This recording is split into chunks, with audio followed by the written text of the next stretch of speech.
This is the last day at Palolem Beach. We are now packing up the room. When you leave one place, you don't usually just leave the place. You leave things at the place, intentionally. This is the ditch pile. Last of our gin, a bit of rose water. We're not gonna need goggles in the mountains.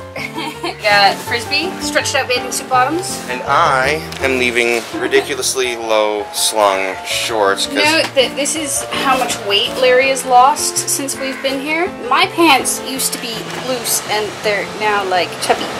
Yeah. One of us has been eating well. We won't mention any names. Look at that sexiness. The thing that I've noticed about Indian tourist food is that it is always, technically speaking, correct. Tomato sauce is confused with ketchup. They're both called tomato sauce in India. Now it's gotten a lot better. It used to be whenever you ordered spaghetti, you'd get it with ketchup. I ordered a cheese enchilada with vegetables, but it'll have everything from like zucchini and cucumbers, and you could have garbanzo beans in it, and it would be technically still correct. Or sour cream is just old yogurt. No one has ever stepped foot inside any place that makes Mexican food in any way, shape, or form. How would they? But German bakeries tend to get the stuff pretty correct. There's a lot of Germans that come here. They're one of the few places that you can actually get fresh bread. If you're in Palolem, come to the German bakery. Ask anyone, they'll all know where it is. Don't be afraid to ask people stuff. Like, why can you touch your nose with your tongue? This is a lovely salad. Potato cheese soup. And a lemon sugar crepe. It's okay. Thank you very much. How much was the meal total? It was a big meal. Including tip, it was $10. About 500 rupees. We also got 3 pieces of cake, which will be dinner tonight. And that was Larry's breakfast and lunch. So technically that was more like 2 of our dinners, both of our lunches, and it's your breakfast. So 5 meals. I ate way too much. I need to start walking because I'm getting drifted.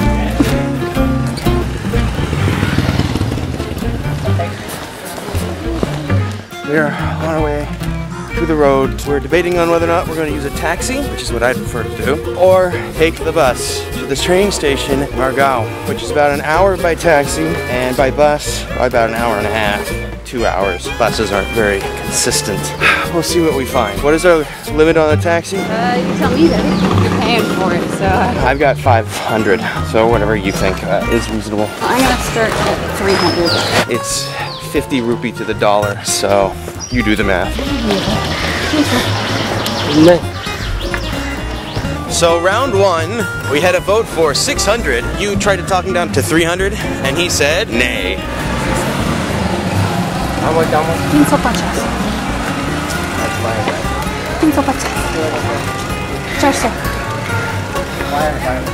But he said 500. he was a little bit more reasonable, but not terribly. He started at 600. I think everyone's gonna start at 600 here. I want to point out the fact that I was much more comfortable wearing 1 piece of clothing than 2 backpacks, my t-shirt, and my long pants. And now I'm sweating like a fucking pig in an oven. It's not going 450. 450. 40 kilometers. What time train? Oh, we have 2 hours, 3 hours. We can take the bus.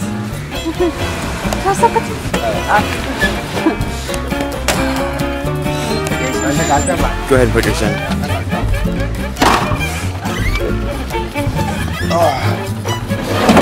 Open those windows. What? We made it down to 450. for a trip that will take about an hour, and that's how many dollars? $9. It's much cooler than the bus. It's costing us about 300 rupees more than if we'd gone the hot way. Since Larry won't eat tomorrow, it all kind of balances out. If you want to travel on $25 a day, taking taxis regularly is a no-no. Given that I'll be eating train food and Larry won't eat. And it's cool. Fasting is okay every now and then. I love traveling in India with Geeta because it makes me look like I know what I'm doing. Everyone around me says, "This is your first time in India? You're so calm." And I'm really just sort of letting her do the heavy lifting. Keeping in mind she did all this first on her own a few years ago, and she's a girl.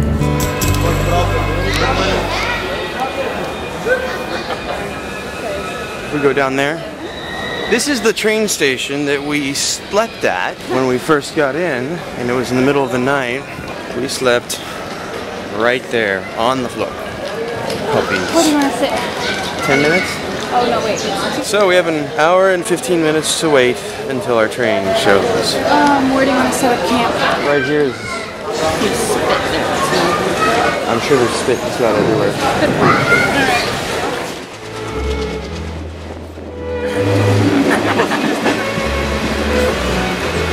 So we made it. Woo. We are now on the train to Delhi. We're going to be on this train for the next day and a half.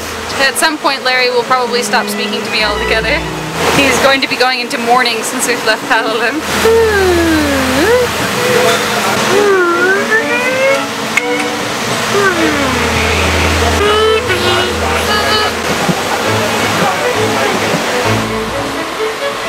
That's our ticket? Yes. Ticket man. How important is book reading when you're traveling? It gives you something to do so you don't go start reading that. Are there bookstores and dealers all over the place? Yes, there are.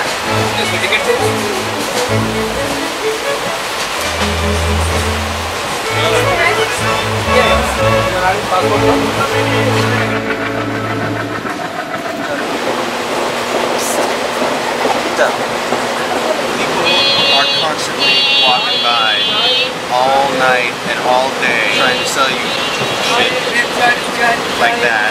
It's just food, but there's also beggars and people just selling random crap like keychains.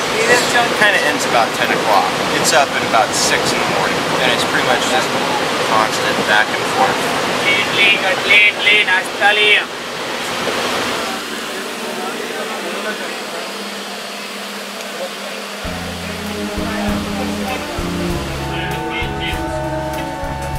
Here's a little instructional on how to use an Indian style lavatory. You have to stand there, get there, squat.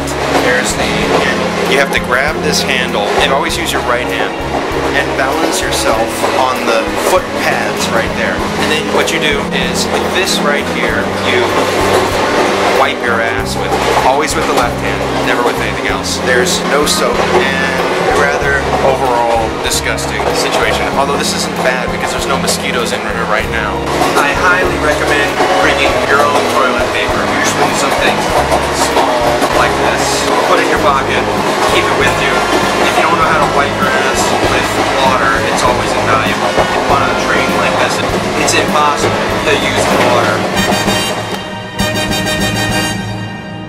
Let's see, we were on the train for a day and a half, so we're a little tired. And we're looking around for a better room than where we stayed last time, which was a shithole. The thing is to find one reasonably priced. I'm gonna go for that hot shower. There's a hotel I wanted to go look at because it was family run. We do have a room that's a possibility here. If it was just for a night or two, wouldn't care so much, but since we're gonna be here for about a week, I wanna like the room. No hot shower, it's a bucket shower, but it was $250 a night? Yeah, you look like an ass. We're looking for the ballpark of about $250 to $300. We're shopping. Yes. What your room is nice, madam. Inside shower, hot shower, cold shower, baby, The last time there was no hot shower. This side, this one is hot shower inside. Everything. You told me last time was hot shower.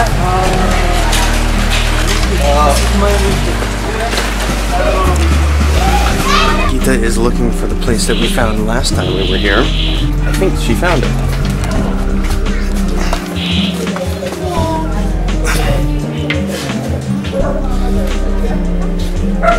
One. So what's the verdict? Yeah, we'll go with the family place. It's $250? She's gonna change the sheets for me. The bathroom has a shower in it. It's clean. In the room or out of the room? Awesome. I'm ready to go put my stuff down. The other room was bigger, and we had a big mirror, but I like the vibe better than family run than a hotel that's like all guys looking around all the time, because we're probably gonna go and lock up the room and leave our stuff here and come back. So it's good to just feel like it's safe. There's not an excess of people.